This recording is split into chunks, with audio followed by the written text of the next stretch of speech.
Okay, so we're going to quickly talk about a few things you can do to help you with your classwork.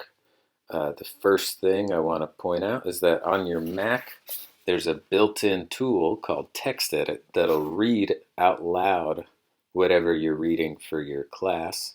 Just go to your Finder, type in TextEdit, and then all you have to do is copy paste into this little box whatever you want read out loud.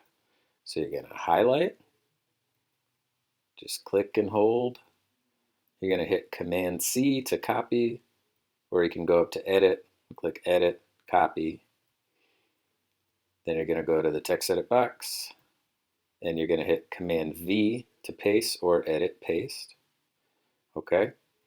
Then you're going to go up to Edit again, and you're going to look for the little indicator that says Speech, and click Start Speaking, and there you go. Another thing you might encounter is a PDF document. Your teachers might be posting to Google Classroom. You can download these. You first have to click this Open a New Window button, and then you're going to click Open with DocHub. It's something that's built into your Google account.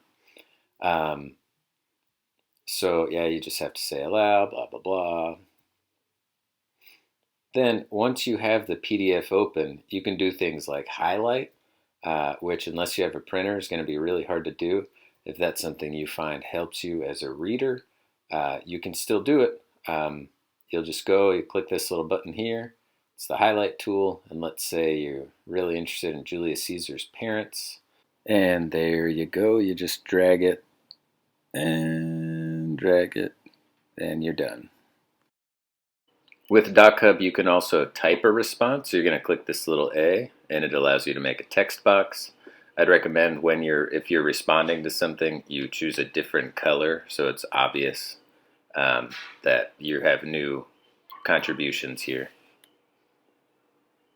In addition to typing on a document, there's also a freehand tool that allows you to write or draw, and a stamp tool. Like if you have to fill out a checklist, you can just use the stamp tool to put a symbol in.